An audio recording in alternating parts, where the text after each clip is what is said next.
पशुधन और दुग्ध विकास विभाग के मंत्री श्री धर्मपाल सिंह जी, विभाग के राज्य मंत्री श्री दानिश आजाद अंसारी जी, प्रदेश के मुख्य सचिव श्री दुर्गा शंकर मिश्र जी, अपर मुख्य सचिव अल्पसंख्यक कल्याण श्रीमती मोनिका एस गर्ग जी, अपर मुख्य सचिव नियुक्ति एवं कार्मिक डॉक्टर देवेश चतुर्वेदी जी, प्रमुख सचिव प्राविधिक शिक्षा श्री एम देवराज जी, प्राविधिक शिक्षा और अल्पसंख्यक विभाग से जुड़े हुए सभी अधिकारीगण, अभिभावकगण और दोनों विभागों के लिए नवचयनित कनिष्ठ सहायक और कंप्यूटर ऑपरेटर के लिए चयनित सभी अभ्यर्थीगण और उपस्थित भाइयों बहनों,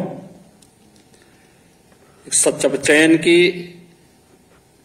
एक पारदर्शी व्यवस्था के अंतर्गत आज यहां पर नियुक्ति पत्र प्राप्त करने वाले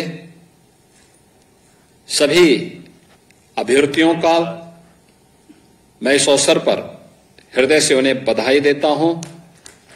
प्रदेश सरकार का पार्ट बनने के लिए हृदय से अभिनंदन करता हूं और आपके अभिभावकों को भी मैं हृदय से बधाई और शुभकामनाएं देता हूं।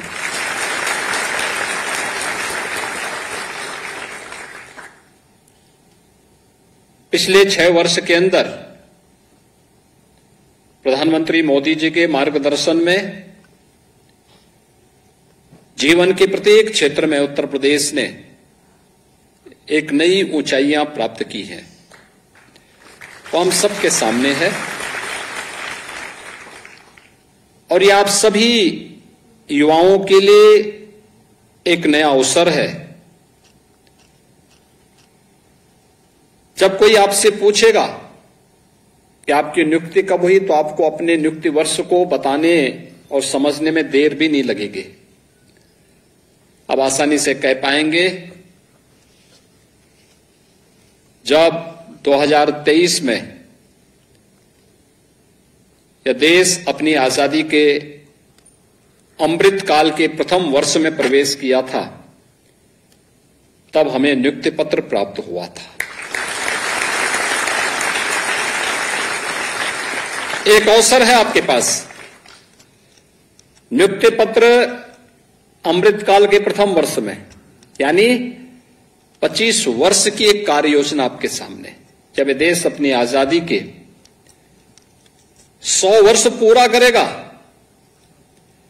इन 25 वर्षों के कार्यों की लेखा जोखा को आप में से बहुत सारे लोग तब तक अपने विभाग के ऑफिस सुपरिंटेंडेंट के रूप में रहेंगे। कोई हो सकता है कि अपनी सेवा को बढ़ाते हुए किसी प्रतियोगी परीक्षा में और दूसरे स्थान पर दूसरी जगह में जा सकता है। एक नया अवसर आपके पास, एक मंच, एक प्लेटफॉर्म आपको सरकार ने उपलब्ध करवाया है।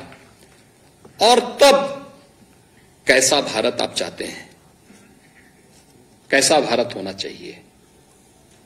एक खुशहाल भारत, एक समृद्ध भारत, एक सुरक्षित भारत, दुनिया के अंदर जिस भारत को दुनिया फॉलो करे, जिसके पीछे चले,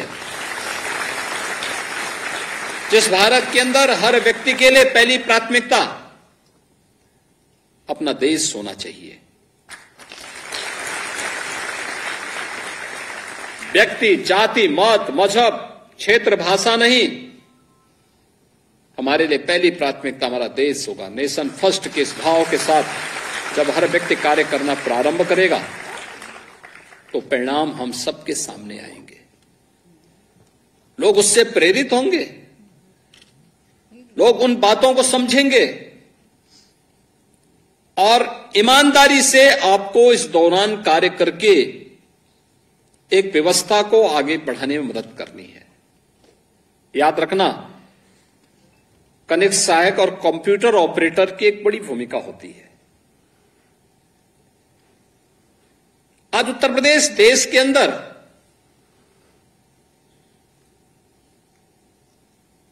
एक नए परसेप्शन के साथ आगे बढ़ा है। उत्तर प्रदेश के बारे में लोगों की धारणाएं बदली हैं। पहले लोग बोलते थे उत्तर प्रदेश में कुछ नहीं हो सकता, उत्तर प्रदेश में विकास नहीं हो सकता, यहां तो दंगे होते हैं, यहां व्यवस्था होती है, यहां भ्रष्टाचार है, यहां पर कार्य नहीं होता है, एक एक फाइल पड़ी रहती है। आज उत्तर प्रदेश ने सुरक्षा का एक मॉडल दिया है। आज उत्तर प्रदेश ने ईज ऑफ डूइंग बिजनेस का एक मॉडल दिया है, ईज ऑफ लिविंग का एक मॉडल दिया है। मोदी जी ने जिन मुद्दों को विजन के रूप में लेकर के आगे बढ़ाया है, उत्तर प्रदेश उन योजनाओं को प्रभावी ढंग से लागू करने वाला राज्य है।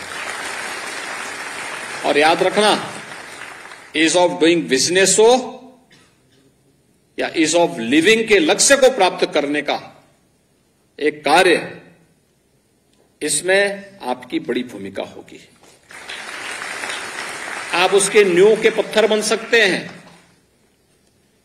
और उसका काम, अब तो ज्यादातर ऑफिस ई ऑफिस में बदल रहे हैं। आज एक व्यवस्था भी आ गई है कि कोई फाइल 3 दिन से अधिक एक टेबल पे नहीं रहनी चाहिए। जो भी निर्णय लेना है फटाफट निर्णय लो, क्वेरी जो भी है एक बार में करो, बार बार नहीं। उसके साथ जवाबदेही भी तय हो रही है। लेकिन हम पहले दिन से तय कर रहे हैं कि भाई मेरे पास फालतू कोई फाइल नहीं रहेगी। कोई भी बात हो अपने सीनियर से बातचीत करें, अपने बॉस से बातचीत करें, उनसे पूछ ले ये मामला इस रूप में आया, क्या इसमें वो करना, फटाफट निस्तारण करके आप आगे बढ़ा दीजिए। पेंडिंग मत रखिए। पेंडेंसी भ्रष्टाचार की एक कड़ी को जोड़ता है। बेईमानी और भ्रष्टाचार जब घुन की तरह किसी व्यवस्था में लगता है, तब आप जैसे प्रतिभाशाली युवा नौकरी से सबसे पहले वंचित होते हैं। आज जब उस भ्रष्टाचार पर अंकुश लगाया गया, कठोरतापूर्वक भ्रष्ट तत्वों पर कार्रवाई की गई, चयन की प्रक्रिया को पूरी ईमानदारी और पारदर्शी तरीके से आगे बढ़ाया गया, तब आप जैसे प्रतिभाशाली युवकों को नौकरी में स्थान मिल पाया है। अन्यथा 17 के पहले ये सब एक सपना था। कनिक सहायक की नियुक्ति होती थी, पता लगता था कि कोई प्रमुख सचिव, कोई मंत्री, उसके रिश्तेदार, नातेदार, सरकार में बैठे हुए लोग, ये सभी लोग लग जाते थे वसूली करने में। और फिर आप जाके देखें ना, बहुत सारे लोग ऐसे नियुक्त हो जाते थे जिनको कोई भी उस विषय की जानकारी नहीं होती थी, जिनकी टाइपिंग 0 हुआ करती थी, जिनको अकाउंटेंसी का कोई जानकारी नहीं होती थी, जिनको कंप्यूटर ऑपरेटर में कोई भी एप्लीकेशन की जानकारी नहीं है, वे सब चयन होते थे। और फिर आकर के क्या होता था, वो फाइल उसकी समझ में कुछ आता ही नहीं तो फाइल तो डंप रहना ही रहना था। अगर विभाग का अध्यक्ष थोड़ा संवेदनशील है तो फाइल को जैसे तैसे आगे बढ़ा देता था, अन्यथा वो डंप ही पड़ी रहती थी और फिर बदनामी प्रदेश की होती थी। रोजगार पाने से यहां का युवा वंचित होता था। प्रदेश के बारे में लोगों की धारणाएं गलत होती थी। कॉमन मैन प्रताड़ित होता था। सरकार की निगाह में अल्पसंख्यक और बहुसंख्यक का भेद नहीं, जाति का भेद नहीं, संप्रदाय का भेद नहीं। सरकार की निगाह तो एक है और वह है सबका साथ, सबके विकास का। हमारी दृष्टि एक है और वह सबके साथ और सबके विकास को लेकर के, हम उन्हीं भावनाओं को लेकर के कार्य कर रहे हैं और उस अभियान के अब हिस्से बनने जा रहे हैं। आपके माता पिता ने आपको पढ़ाया, मेहनत करने के साथ आपने अपने को एक प्रक्रिया के साथ जोड़ा और आप तो कनिष्ठ सहायक के रूप में आप परीक्षा पास की। आपने पहले यहां पर कॉमन एलिजिबिलिटी टेस्ट पास किया होगा, एक व्यवस्था दे दी है। और इस कॉमन एलिजिबिलिटी टेस्ट में जब आपने परीक्षा दी, उस समय 37 लाख अभ्यर्थियों ने इसमें भाग लिया था। याद करिए, 37 लाख एक बड़ी संख्या होती है और उसमें भी पास ग्रेडिंग में स्थान प्राप्त करने वालों की संख्या। फिर इस परीक्षा से गुजर करके आपने स्थान प्राप्त किया है, इसके लिए मैं आपको बधाई देता हूं। लेकिन मैं आप सबसे यही अपेक्षा करूंगा, जो 240 लोग आप चयनित होकर के आए हैं, आप में से एक भी व्यक्ति ये नहीं कह सकता कि साहब मेरी चयन की प्रक्रिया में किसी ने मेरे साथ भेदभाव किया। कोई नहीं कह सकता, क्योंकि मेरे पास पूरी सूची है और अभी मैंने नियुक्ति पत्र भी जिन लोगों को उपलब्ध करवाया, इसमें अनुसूचित जाति के भी हैं, पिछड़ी जाति के भी हैं, महिला अभ्यर्थी भी हैं, भूतपूर्व सैनिक अभ्यर्थी भी हैं, यानी जो भूतपूर्व सैनिक जो आर्मी से रिटायरमेंट के बाद जिन्होंने सफलतापूर्वक इस परीक्षा में भाग लेकर के सफलता प्राप्त की है, ऐसे भी इसमें हैं।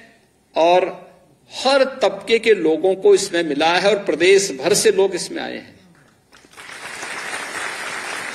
अभी आपने परसों सिविल यानी जजेस की परीक्षा परिणाम देखा होगा। प्रदेश भर से यानी मात्र 6 महीने के अंदर उत्तर प्रदेश लोक सेवा आयोग ने इस प्रक्रिया को पूरा किया। उसमें वर्षों लग जाते थे, क्योंकि जजेस की चयन की प्रक्रिया है, वर्षों लगते थे। परिणाम क्या था? कभी भी नियुक्ति पूरी नहीं होती थी, जजेस नहीं होते थे। मात्र 6 महीने के अंदर उत्तर प्रदेश लोक सेवा आयोग ने इस पूरी प्रक्रिया को किया। और मैंने जब पूरे डाटा मंगवाए, वे कहां के लोग चयनित हुए, दिखाओ थोड़ा देखते हैं, आप आश्चर्य करेंगे। उत्तर प्रदेश के 60 जनपद ऐसे थे जहां से कोई ना कोई अभ्यर्थी का चयन उसमें हुआ।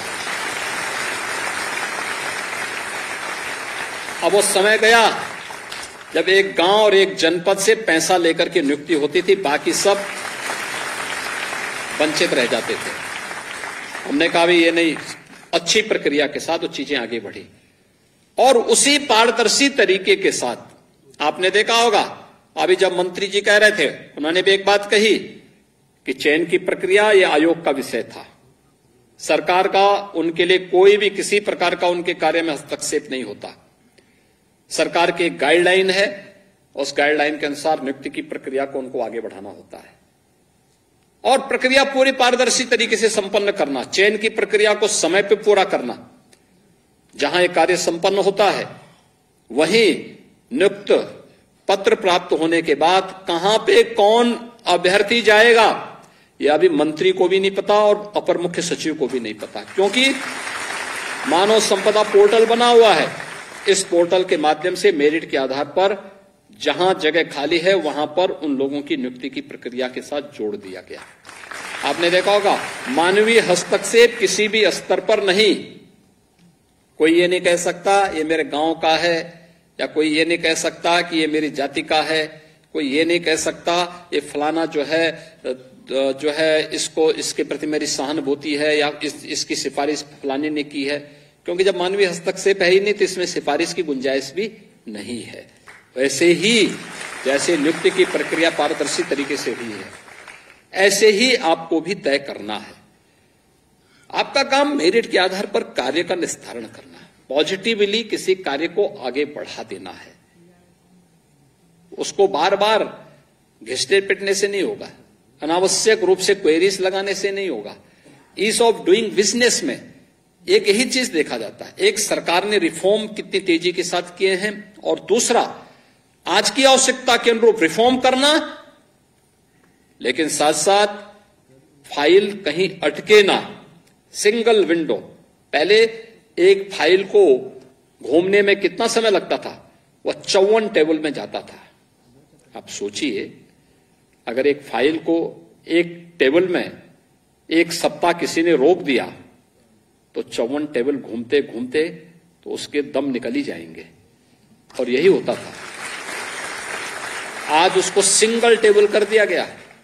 किसी ने आवेदन किया, जैसे आप एयरपोर्ट पे जाते होंगे, वहां पे लगेज की जांच करने के लिए एक इक्विपमेंट लगाया जाता। आपने एक जगह से लगेज भेजा, अगले जगह आप उसको पकड़ लीजिए। ऐसे फाइल का हो गया है। उस फाइल को यहां से आवेदन किया और वहां से अपना पत्र लेकर के आगे बढ़िए, उद्योग लगाइए, ईज ऑफ डूइंग बिजनेस के लक्ष्य को प्राप्त करने में। ये प्रक्रिया हमें अपने कार्यालयों में अपनानी पड़ेगी। बिना भेदभाव के, बिना किसी उसके, जो मेरिट के आधार पर है, इस प्रक्रिया को आगे बढ़ाने का कार्य एक बड़ी जिम्मेदारी है आपके ऊपर जी। और टेक्नोलॉजी ने इसको और आसान किया है। हम तो बार बार कहते हैं इस चीज को कि टेक्नोलॉजी ने कार्य को और आसान कर दिया है। आप सोचिए, टेक्नोलॉजी नहीं होती तो क्या कोरोना कालखंड में हम 15 करोड़ लोगों को फ्री में राशन की सुविधा पूरे कोरोना कालखंड के अंदर ही नहीं, आज भी उपलब्ध करा रहे हैं, और कोई नहीं कह सकता कि किसी के साथ भेदभाव हो रहा है या कहीं घटकोली हो रही है। ये प्रक्रिया होती है, पारदर्शिता का ये उदाहरण है। 1 करोड़ परिवारों को वृद्धावस्था पेंशन, निराश्रित महिला पेंशन और दिव्यांगजन पेंशन 1000 रुपया हम देते हैं। एक क्लिक से उनके अकाउंट में पैसा चला जाता है, किसी बीच में मीडिएटर की आवश्यकता ही नहीं। कोई ये नहीं कह सकता। आज मुझे लोग मिलते हैं, मैं जनता दर्शन कार्यक्रम में जाता हूं, पूछता हूं, कोई भी आता है, कोई बुजुर्ग महिला है, निराश्रित है, कोई देखभाल करने वाला नहीं है, मैं पूछता हूं उससे कि आपको पेंशन मिलती है? वो कहती है हां पेंशन मिलती है। मैं उससे पूछता हूं राशन कार्ड है? हां राशन कार्ड है। अगर आप दुकान में जाने में समस्या है तो क्या कोटेदार या सरकार का कोई कर्मचारी आपके घर तक राशन पहुंचा देता है? वो कहती हां पहुंचाता है। ये सरकार की मंशा साफ है। हमारी संवेदना एक गरीब के प्रति है, एक कमजोर के प्रति है, एक निराश्रित के प्रति है। हमारी संवेदना एक दलित के प्रति है, एक अति पिछड़े व्यक्ति के प्रति है। हमारी संवेदना किसी भ्रष्ट व्यक्ति के साथ कभी नहीं हो सकती। हमारी संवेदना किसी अपराधी और माफिया के साथ कभी नहीं हो सकती है, क्योंकि ये सब बैरियर हैं। भ्रष्टाचार हो या किसी प्रकार की अराजकता, कोई अपराधी हो या माफिया, ये विकास के बैरियर हैं। इस बैरियर को हटाने के लिए सरकार चुनी जाती है, और सरकार उन बैरियर्स को हटाती है, लेकिन अपनी संवेदना का पात्र एक गरीब को बनाती है, एक कमजोर को बनाती है, एक अति दलित और अति पिछड़ी को बनाती है। किसी मुसहर बस्ती तक अपनी योजना का लाभ पहुंचाती है, किसी बनटांगिया तक अपनी योजना का लाभ पहुंचाती है, किसी थारू और किसी वनवासी बंधु तक अपनी योजना का लाभ पहुंचाती है। गरीब गरीब है, उसकी कोई जाति, कोई मत और मजहब नहीं होता, वो तो उस तक वो योजना का लाभ मिलना है। और यही कार्य आप भी एक कनिष्ठ सहायक या कंप्यूटर ऑपरेटर के रूप में अपने दायित्वों का निर्वहन करते हुए कर सकते हैं। देखिए, शासकीय सेवा प्राप्त करना आज के दिन पर एक दुर्लभ कार्य है, और वह भी पिछले 6 वर्ष के अंदर तो जिस पारदर्शी तरीके से इस कार्यक्रम को आगे बढ़ाया, बहुत स्वस्थ प्रतिस्पर्धा को आगे बढ़ाया है। अच्छे लोग अब आ रहे हैं, अच्छी प्रक्रिया के साथ जुड़ रहे हैं, एक स्वस्थ प्रतिस्पर्धा आगे बढ़ रही है। और न केवल सरकारी क्षेत्र में बल्कि निजी क्षेत्र में भी अपार संभावनाएं बढ़ी हैं। सरकार ने आज के दिन पे हमारे युवा तकनीकी दृष्टि से सक्षम हो 2 करोड़ युवाओं को टैबलेट और स्मार्टफोन दे रहे हैं, कभी नहीं हुआ। सरकार की योजनाओं की जानकारी उस टैबलेट और स्मार्टफोन में उपलब्ध करवाई जा रही है, बताया जा रहा है क्या क्या क्या क्या स्कीम है युवाओं के लिए। पीएम स्टार्टअप की योजना क्या है, पीएम स्टैंड अप की योजना क्या है, अनुसूचित जाति और महिला जो लाभार्थी हैं ये लोग कैसे इन योजनाओं के साथ जुड़ सकते हैं, प्रदेश की ओडीओपी की योजना क्या है, डिजिटल इंडिया की स्कीम क्या है, पीएम मुद्रा की योजना क्या है, मुख्यमंत्री स्वरोजगार की योजना क्या है, विश्वकर्मा श्रम सम्मान की योजना क्या है, मुख्य प्रदेश के अंदर मिशन शक्ति का अभियान क्या है, मुख्यमंत्री आरोग्य मेला क्या है, पीएम स्वामित्व की योजना क्या है, पीएम स्वनिधि की योजना क्या है।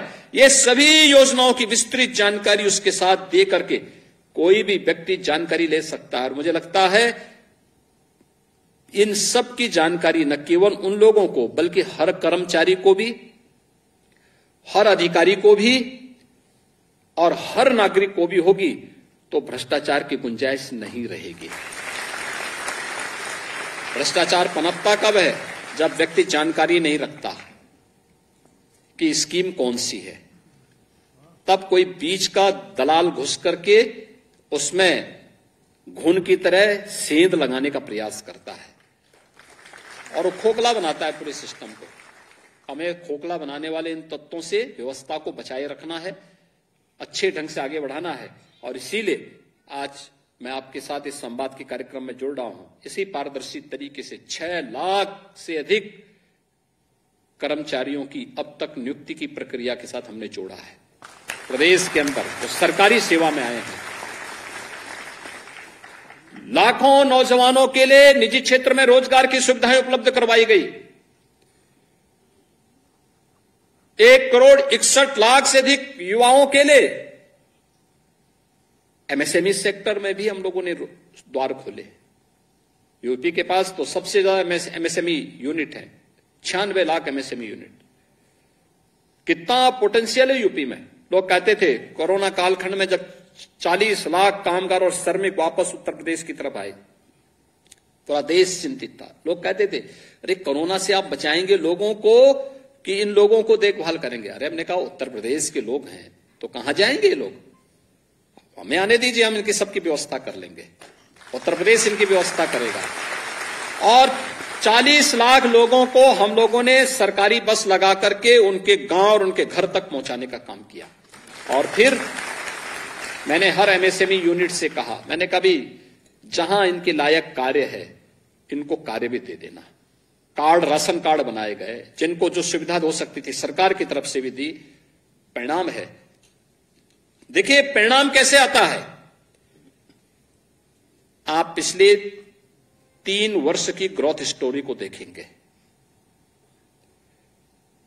जिस राज्य से ये लोग आए हैं, जितने प्रतिशत वहां कम हुए हैं, उतनी नेगेटिव ग्रोथ वहां का रहा है, उस राज्य का रहा है।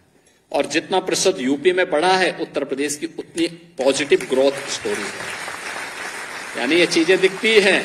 हमारा मानव संसाधन हमारे लिए एक अवसर है और इस अवसर का उत्तर प्रदेश ने लाभ उठाया, तो आज उत्तर प्रदेश के विकास में योगदान दे रहे हैं। और मुझे प्रसन्नता है कि उत्तर प्रदेश का हर नागरिक आज के दिन पे एक सकारात्मक सोच के साथ आगे बढ़ रहा है। और उस सकारात्मक सोच के साथ सबसे बड़ी जिम्मेदारी बनती है सरकारी कार्मिकों की कि वे भी उस सकारात्मक सोच के साथ आगे बढ़ाएं, मजबूती से समाज को लीड करें, बताएं, अच्छी योजनाओं की जानकारी दें, सकारात्मक बोलना शुरू करें।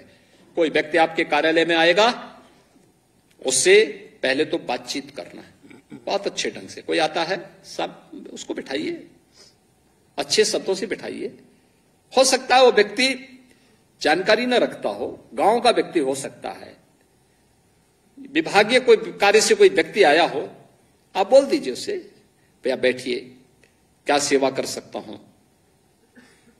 वो बोलेगा मुझे जानकारी लेनी है। आपके पास जानकारी है, ठीक, नहीं तो उसको बता दीजिए फलाने सेक्शन में आप जाइए, यहां से जानकारी आपको मिल जाएगी। या आपके बगल में है, आप उनको बोल सकते हैं भाई सज्जन आए हैं, आप इनको फलानी इसकी जानकारी दे दीजिए। आपका यह व्यवहार एक मैसेज लेके जाएगा, सब बदलाव आया है। जैसे बदलाव उत्तर प्रदेश के बारे में आज हर व्यक्ति कहता है, सब उत्तर प्रदेश में बदलाव आया है। उत्तर प्रदेश में अब बिजनेस का माहौल है, उत्तर प्रदेश में आज सुरक्षा का माहौल है, उत्तर प्रदेश में आज एक अच्छी स्थिति की तरफ उत्तर प्रदेश आगे बढ़ चुका है।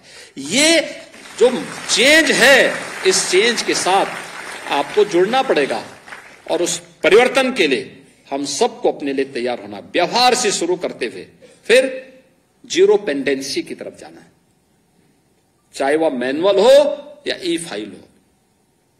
सीखे, सीखने से सब हो सकता है। मुझे लगता है जिसको मोबाइल फोन चलाना आता है, एक स्मार्टफोन जो चला सकता है, उसके लिए ई फाइल का संचालन कोई कठिन कार्य नहीं है। आसानी से सारे कार्यों में आप पारंगत हो सकते हैं। केवल 2-3 दिन थोड़ा प्रैक्टिस करिए, प्रयास करिए और उस दिशा में आगे बढ़ने की आवश्यकता है। और जीरो पेंडेंसी, भाई हम पेंडिंग नहीं रहने देंगे। आप लगातार, अगर विभागीय आपके बॉस भी अगर नजरअंदाज करते हैं, आप अपने स्तर पर निस्तारित कर दीजिए, क्योंकि कल जवाबदेही की बात आएगी तो उस समय आप कम से कम कह तो देंगे कि भाई मेरे यहां तो फाइल 1 ही घंटे रुकी थी, मैंने तो भेज दी थी, फलाने व्यक्ति के पास अटकी हुई थी। तो दूसरे के पाप के बोझ आप अपने ऊपर क्यों आने देंगे? मत आने दीजिए। कोई बोलता है अपने पास जमा रखे, उससे कभी मेरे साइन करके आप इसको अपने पास ही रख लीजिए, क्योंकि कल जवाबदेही होगी तो उस समय ई फाइल में तो कोई छुपा नहीं पाएगा किस टेबल पे कितने दिन रही है फाइल। आप निस्तारण करके भेज दीजिए, वो देखेगा, उसके पास पड़ी रहेगी तो उसकी जवाबदेही तय हो जाएगी। कम से कम आपके ऊपर तो कोई जवाबदेही नहीं आएगी। ये चीजें हमें एक स्वस्थ कार्य की प्रक्रिया को आगे बढ़ाना होगा। 240 नए कार्मिक उत्तर प्रदेश सरकार का हिस्सा बन रहे हैं, प्राविधिक शिक्षा में और अल्पसंख्यक विभाग में। इन दोनों विभागों में आपकी सेवाओं से दोनों के विभागों की कार्य पद्धति में और गुणात्मक वृद्धि होगी, उसको हम तेजी से आगे बढ़ाने में मदद मिलेगी।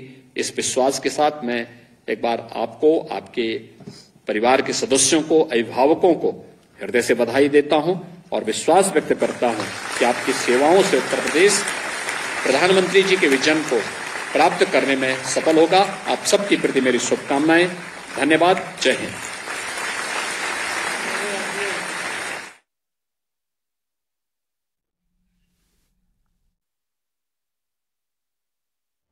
आप देख रहे हैं न्यूज़ 18 उत्तर प्रदेश उत्तराखंड।